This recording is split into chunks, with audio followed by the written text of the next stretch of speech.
A Guten Erev Shabbos. The book of Numbers, Chumash Bamidbar, is the narrative of a great failure.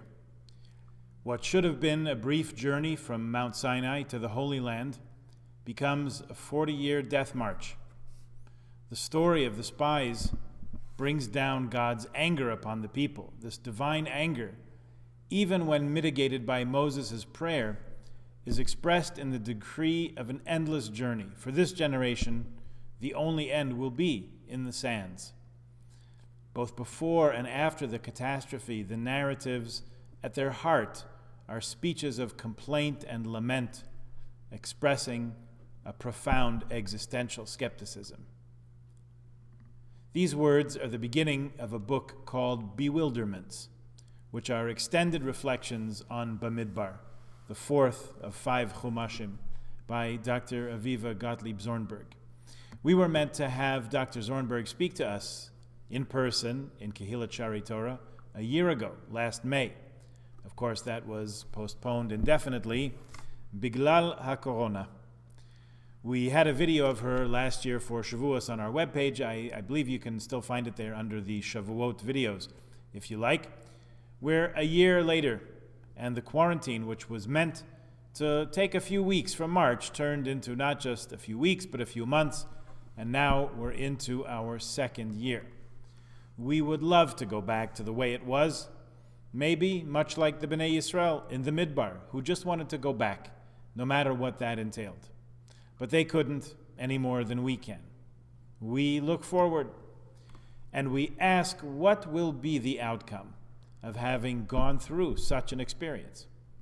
Let's go back to chapter 1, page 1 of Aviva Zornberg. She writes, quote, "In direct contrast to this narrative is the narrative found in the mystical sources. Here, the generation of the wilderness emerges as the generation of extraordinary spiritual experience, receivers of Torah to the fullest extent, fed on miracles and nurtured directly by God, a generation of ecstatic faith. They are known as the Dor De'ah, a generation of special knowledge." End of quote. In other words, we ourselves are still in the wilderness very much, and we're not sure when the ending is going to come to this current wandering. So let's look to the second model, the Dor De'ah, the generation of ecstatic faith, spiritual experience, and special knowledge, rather than the first, of failure. Let's look at ourselves as acquiring that special kind of knowledge that those generations who came before us perhaps did not possess. Let's appreciate that although our experiences are tiring and draining, as they say in Koheles, with much sorrow comes much wisdom. We can see this as an all-consuming and exhausting ordeal, or as an exercise that strengthens our resolve and our determination, and yes, our faith and our resilience. As we read through the book of Numbers, this book of countings in the coming weeks, we're not quite sure where the 38 years that elapses goes. When exactly in the story does the time pass? It seems that after the incident of the spies, just a few chapters in, a large stretch of time passes, but we don't hear about it or what happens during it. Somewhere in the background, the generation changes. Sefer HaPikudim, the book of counting, of numbers, also has shades of meaning in Hebrew of paying attention and appointing, visiting, seeking, desiring, being interested in, committing. All those apply to the Bnei Yisrael in our 40-year sojourn in the desert. All those apply to us in our exile also. We desire, we commit, we are seeking, we're paying attention, and we are counting. We're zooming. At a certain point, maybe after 12 months or so, it got tiring to count. Maybe we were a little overwhelmed with the whole notion of counting. Telling and counting are related, Zornberg writes. Both involve relating, tallying, attending to loss and gain. Both are happening at the same time. Pakad, pikudim in Hebrew is the word around which all this turns. It comes up some 20 times in our parsha to talk about the census that's taken at the beginning of Parshas Bamidbar. It refers to counting and also to being missing. After the battle against Midian, the Pekudim, whose job it is to keep track and report the numbers back to Moshe Rabbeinu, they say, not one of us is nifkad. Again, that root, nifkad, poked, pikud, no one is missing. Rashi explains it's similar to a verse in Shmuel Aleph that we know, Machar chodesh v'nifkadeta ki yipaked moshavecha. Tomorrow is the new moon, and you will be missed. Your spot, your space, your seat will be empty. When your place is vacant, someone notices. So Bamidbar opens with this counting, which Zornberg says brings us into a field of promise and peril. Because to count is to say what counts, what fits, what matters, what belongs. How can an individual count? We said all the way back in Bereshis, in Genesis, God said to Avraham, your descendants will be as the sand on the seashore, like the stars in the sky. Count them if you can. Numbers mean survival and power, blessing, but they also have an undercurrent of insignificance. Each of us becomes like a grain of sand. It's in this book of counting and recounting, Lispor and Lisaper, that we begin to question what counts and what does not count. She calls it the scandal of skepticism. We have in the book of Numbers complaint and quarreling and bewailing, bemoaning, rebelling, really a continual questioning and skepticism about whether or not anything counts. What do we have that we can count on? The array of Machane Yisrael, the camp of the Jewish people, 3 on one side, 12 altogether, marching and camping when God tells us to go and when to stop, surrounded by clouds of glory that protect us from all directions. The Mishkan in the middle, quite literally a society on the move and with God at its center. And it's marked by flags, a visual field of signs, colors, and shapes as we're reading this week, each man by his flag under the banners of their fathers' houses. Rashi connects the colors of the flags of each tribe to the colors in the Choshen, the multicolored chest plate that the Kohen Gadol wears. Bamidbar Rabbah, chapter 2, says this idea of each person by their flag, which is a degel, is also grandeur, gedula, and also separation, geder, for Bnei Yisrael. Later on in the book, Bilam will lift up his eyes and look at Bnei Yisrael's encampment, and he will be envious and resentful. He'll say, who can touch this people who know their fathers and their families, and who dwell according to their tribes?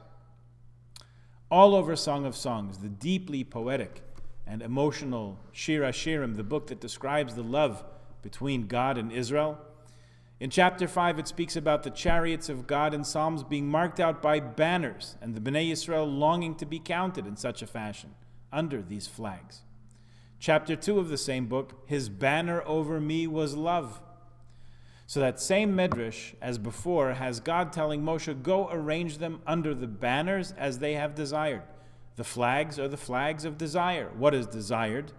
Zornberg argues is to have a sign of representation, to be significant, to count, to fit together harmoniously. In the name of God, we set up our banners, for God has set his name into our name and has made his flags. He has made us his flags. As it says, each man by his flag, again, that same Midrash Rabbah. On one level, flags celebrate a world in which each person recognizes their own tribe and affiliates with the past. On another level, we're connected with ancestors back to Avraham and Sarah. The Sfas Emes quotes his grandfather, Reb Simcha Bunim of Pshischa, to explain the Midrash, which says one should always say, when will my deeds equal those deeds of my ancestors? What it really means is one wants to be connected, not to be alienated from the patriarchs and the matriarchs. The flags are symbols of that desire, that longing, that identification, as we've seen. The real subject of the book of Bamidbar then, the book of the wilderness, is the longing of the Jewish people to learn directly from Hashem by learning more about Torah, more about the world, more about ourselves, in relation to Hashem, is what Zornberg suggests. The traumas that we've been through as a people thus far, the suffering as slaves, the confusion and elation at redemption, the awesomeness, which is also a kind of trauma, at the revelation at Sinai, and the skepticism that followed, all to a kind of bewilderness, search for meaning and equilibrium and centering, which is going to be the main thrust of Bamidbar's narrative, as we'll see in the weeks to come. She quotes the Piaseczno Rebbe, the Rebbe of the Warsaw Ghetto. By the way, there's a new volume out of essays of his teachings on his significance. If you're interested, that's something we could study together. The Piaseczner explains a verse from the prophet Malachi, Ki sifse Kohen yishmeru das, the lips of the priest guard knowledge. V'soira yivakshu mipihu, Torah, they should seek from his mouth. Ki malach Hashem tzivakos, who because he is an angel of the Lord of hosts. The Gemara in Moed Katan explains, only if the teacher resembles an angel of the Lord of hosts should one seek to learn Torah from him. There's a story in the Gemara about Rabbi Yehuda Bar Ilai, who would wash himself, bathe on Erev Shabbos, Lekavod Shabbos, and after he prepared himself, he looked like an angel. So the Piaseczner asks, if he looked like a malach, like an angel on Erev Shabbos, how did his students learn from him the rest of the week? And he answers his own question. He says, if the teacher never resembles an angel, don't learn from him. But if he resembles an angel sometimes, you should seek to learn from him, because the students will bring out the angelic quality from within the teacher, which would lie dormant otherwise. Unless the students ask, unless the students seek, the angelic potential would fade away. Zornberg concludes this reflection with perspective taken from the Piaseczner's own life. He saw himself not exactly resembling a malach all the time, as horror and despair surrounded him in the ghetto in 1942 and 1943.